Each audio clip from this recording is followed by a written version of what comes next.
and welcome to this week's Magic Fingers Rising episode of our energy report for December 11th through the 17th, and find out all about how to ignite your creativity and innovation this week from the energies that are present and willing to help us.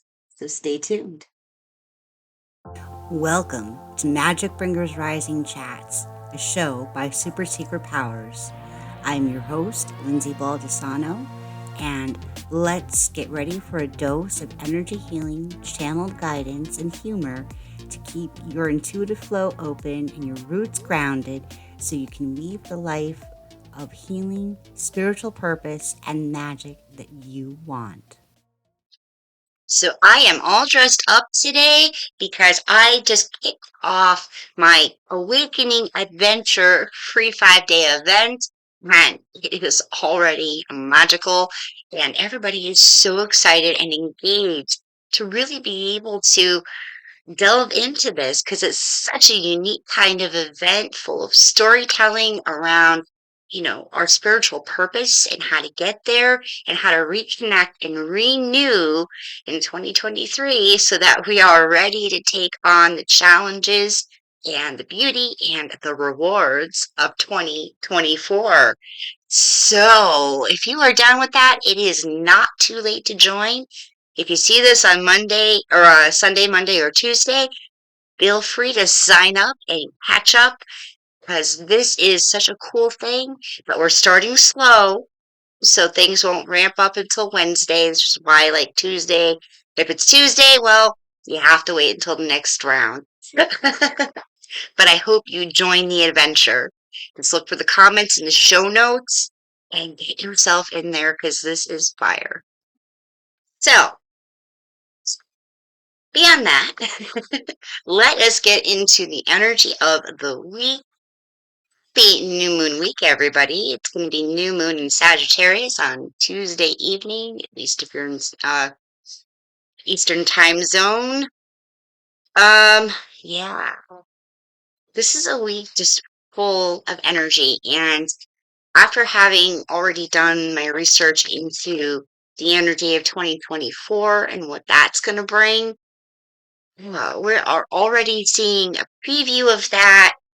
And while, yes, that numerological 8 year that we're going to be stepping into is about reward and it is about coming to a place where we finally feel like we've gained some traction.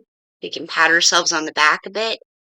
It's going to be full of releases and full of very shifting energy.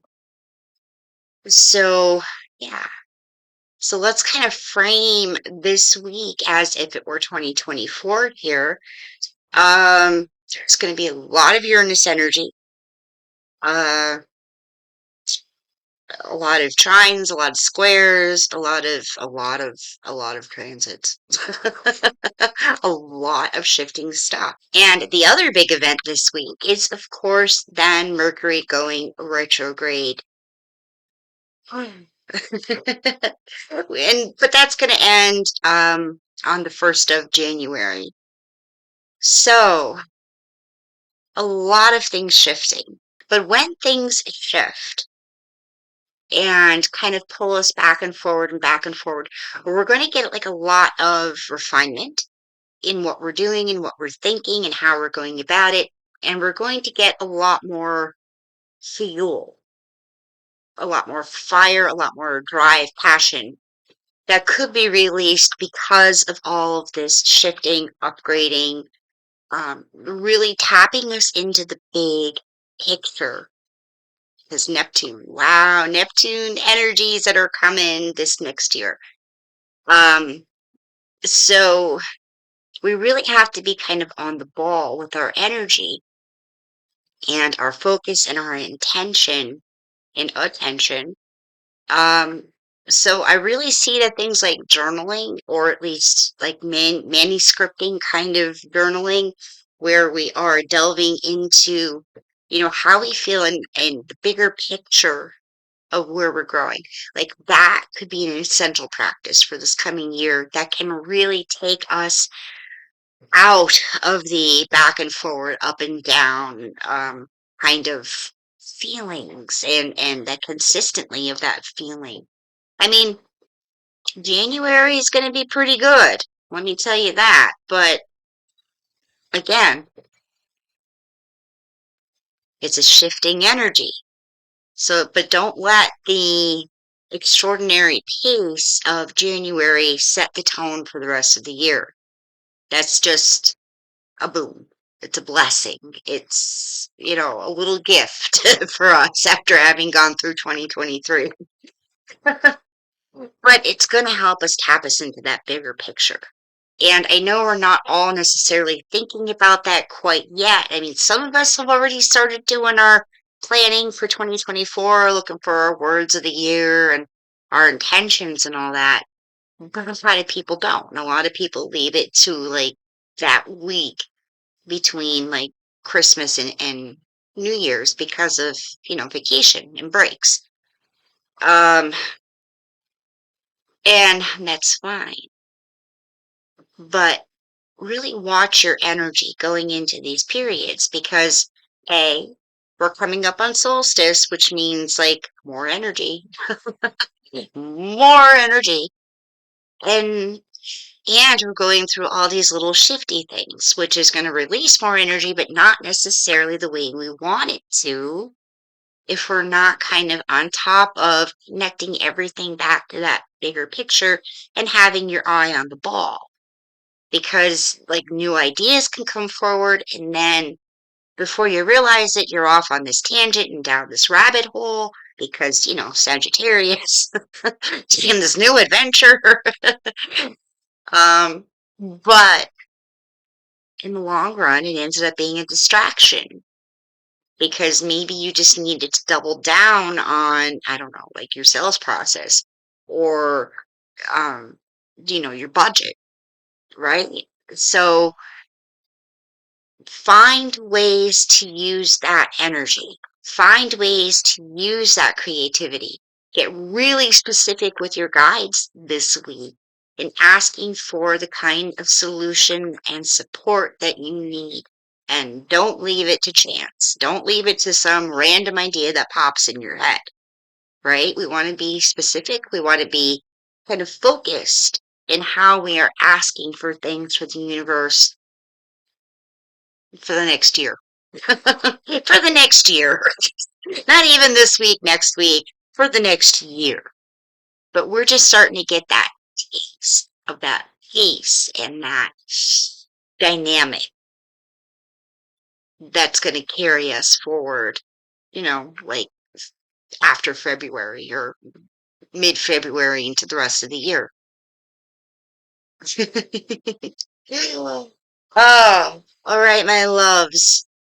It's a week you're going to kind of have to dig into just because there's going to be so much energy and so many downloads and so many intuitive hits um available to us. It's not a bad week, but take it at your own pace. Don't get burned out. Don't get burned out right before Christmas.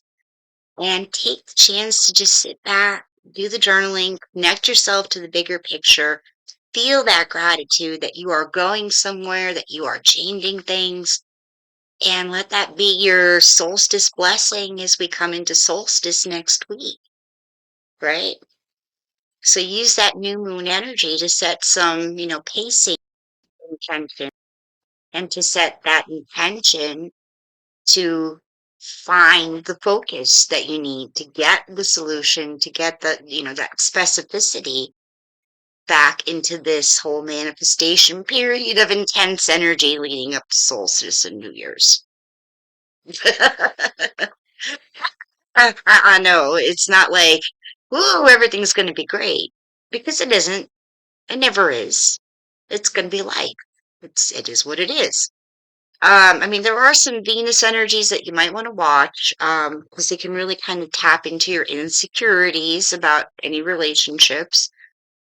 So really kind of when you're doing this journaling work and this vision work, make sure that you're coming about it from a standpoint of really investing in your own security and feelings of worth that you are addressing some of those insecurities beforehand, that you are doing something for yourself so that you feel good about yourself, regardless of any weird little relationship stuff that might come up. Because, you know, while we are here to connect with people, we are also here to take care of ourselves first and foremost. Especially since I know I'm talking to the empaths and the intuitives here. All right. Brightest blessings for this new moon in Sagittarius. Find a way to love that fire. Find a way to channel that creativity and that innovation and to get specific. Put in that order to the universe for what you want to see. All right. I will see you with the Living with Intuition chat on Wednesday with my friend Andrea. We're kind of delving into all the holiday stuff and how to cope with it and make it a magical time, especially if you are an intuitive or empath and you have those sensitivity things. Anyway, love you all and see you Wednesday. Or see you tomorrow for the first expedition if you sign up for the Awakening Adventure. And I hope it is fun. And reconnecting and renewing and invigorating and ooh, it's good. Magic!